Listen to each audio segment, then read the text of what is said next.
Today on The Young and the Restless, Audra and Lily compare notes, Devin confronts Victor, and Sally and Billy clear the air. All products and services featured are independently chosen by editors. However, soaps.com may receive a commission on orders placed through its retail links, and the retailer may receive certain auditable data for accounting purposes. At the Abbott house, Kyle is stewing when Claire comes to the door. They go over it being a day off of school for Harrison, who is excited to spend time with his nanny. Claire notices Kyle seems off, and he complains about his parents imploding in front of half of Geno City. Claire knows it must have been hard for him to see. Kyle wishes he could forget it happened. Harrison bounds in wearing a cowboy hat because they're going to feed farm animals. Claire wants him to get a jacket.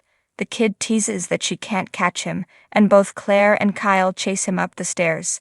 Before too long, Claire helps Harrison on with his jacket and asks Kyle to join them. Harrison pleads with his dad to agree. Kyle hollers, "Let's do this." They head out the door. At the park, Nate thanks Devin for meeting him. His cousin asks if Emmy Lewis is still coming to town tomorrow. Nate says she is, but this is about Winter's business. Devin raises an eyebrow and smirks as Nate tells him he thinks they should hire Audra Charles. Nate goes on about what a passionate businesswoman Audra is, and Devin smirks that he might be a little biased about Audra and her passion. Nate insists she be an asset. Devin tells him there's no chance in hell he'd hire her. He doesn't trust her and thinks Nate is setting himself up for trouble by having a relationship with her. Nate doesn't need the judgment. Devin doesn't want to see him get hurt. They establish that they're happy to be working together.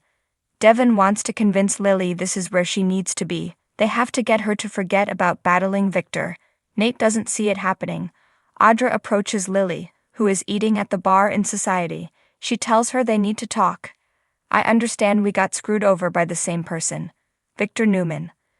Lily guesses Nate told her and tries to eat her lunch in peace. Undeterred, Audra shares her story with Lily, who learns that Victor is the mystery investor who helped her take Lysaid from Tucker, and then fired her for no reason.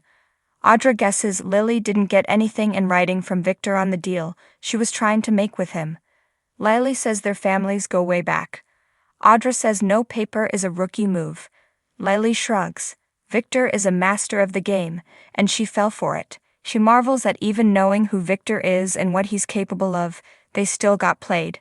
"But I am definitely going to get what I deserve." Lily tells Audra she won't stop until she's back on top at Chancellor. Audra wonders if she knows what it's like to have to claw and scrape her way into a job. Her father paved her way. Lily's worked hard to get where she is. Audra asks where it's gotten her. They debate their different styles. Lily suggests Audra stop cheating and trust herself. Stop talking about what you want and take what's yours. Audra notices he's practically cheerleading her to succeed. Lily sighs. She's talking to herself as much as her. But will they listen? At the club, Adam updates Victor that a new article is dropping today smoothing over Audra's departure from Lysaid. He'll also love the one burying Billy at Abbott Chancellor, as ordered. Adam reiterates that he draws a line with hurting Jack, but as for Billy Abbott, it couldn't happen to a nicer guy. Chelsea walks up with Connor's shin pads for hockey, and Victor says it's nice to see them co-parenting so well. It's as it should be. Adam tells his father to pump the brakes and walks off. Victor asks Chelsea to hang back and tells her that although they've had their ups and downs, he's watched her grow into a remarkable woman. He knows Adam and Sally are done, and that she and Billy split up, so he'd like to put in his 2 cents. Victor tells Chelsea that Sally was never right for Adam. "You are right for him." That's all I'm going to say. On Crimson Light's patio, Phyllis probes Billy to see if he's decided yet whether or not to fire her. She insists the best option is to pretend to fire her. She's sure she can boom the company. He will become a superstar and everyone will love him. "They'll love me too." Billy's not keen and tells Phyllis to give him time and space to get his mother off of his back. Then he'll rehire her. Phyllis argues and then, distraught, gets up and walks inside. Sally appears and Phyllis watches as they smile at each other, and he tells her to sit down. She throws up her hands at him, having time to chat to Sally, but not to talk business. Meanwhile, Billy tells Sally he was hoping he'd run into her. Billy apologizes to Sally for kissing her. She says they kissed each other and call her crazy, but she thinks they both They may even have both liked it, but it wasn't for the right reasons. Billy thanks her for not being offended. Sally shrugs that it could have been much worse. They could have fallen right into bed together. Sally confides that her friend did mention rebound revenge sex as a pro, but in the end, it comes back to bite you. She's not interested in making more mistakes. Billy says, agreed. She asks about Abbott Chancellor. Billy tells her about his mom ripping into him because she doesn't understand what he's trying to do. Sally suggests he just do it. Anyone would be crazy not to have complete faith in you. Billy tells her she's a lone voice and thanks her. They toast as Phyllis looks on. At society, Lily tells Audra, "This has been interesting," as Nate walks in. He remarks on the unlikely lunch duo. Lily says it turns out she and Audra have a few things in common. She hugs Nate and leaves. Nate asks Audra what that was about. Audra says job prospects. She's appalled to hear that he spoke to Devin about a position for her. She warned him if he tried to help her they would be over. Nate stops her from leaving and tells her she'd be a huge asset to Winters. There's nothing charitable about that. In the park, Victor crosses paths with Devin.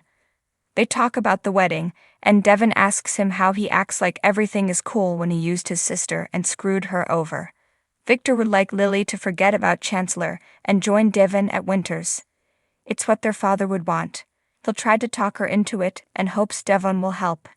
At the club, Adam apologizes to Chelsea for Victor. She asks if he told his father about her and Billy. Adam points out that he's been seen with Sally all over town. Chelsea thinks Adam should try to get back with Sally. A bond like that does not just go away. Adam isn't interested in going back. Is she holding out hope for Billy? Chelsea huffs that it's complicated. Adam thinks it's time for both of them to move on. Chelsea asks, with each other? Is that what you really want? Adam says Connor wants to be a family again. Chelsea says they are a family. Our version. Adam tells her how in awe of her he is.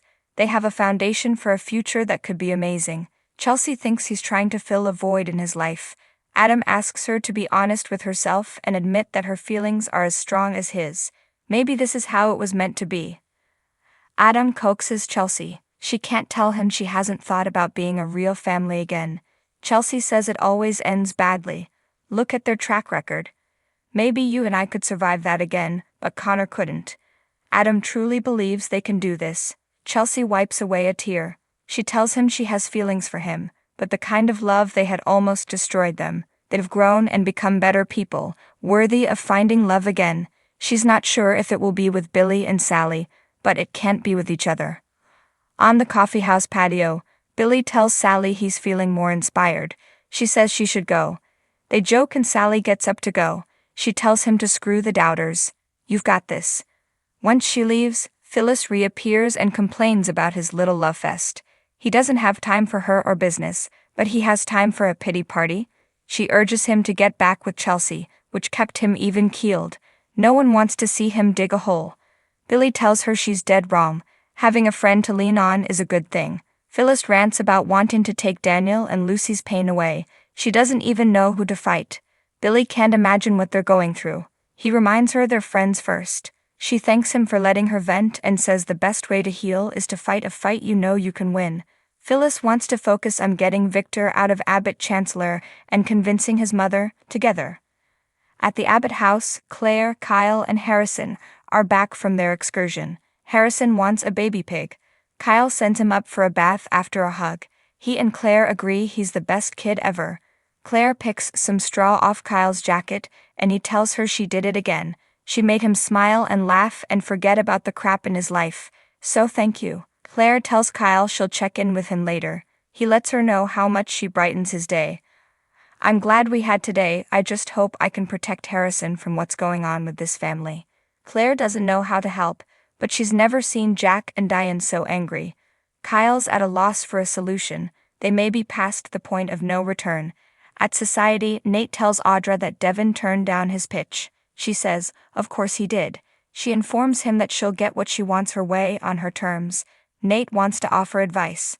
As a former backstabbing asshat, he had to learn some hard lessons and learn to trust the people who care for him and let them in. He wants her to get the same sense of happiness and freedom he's found.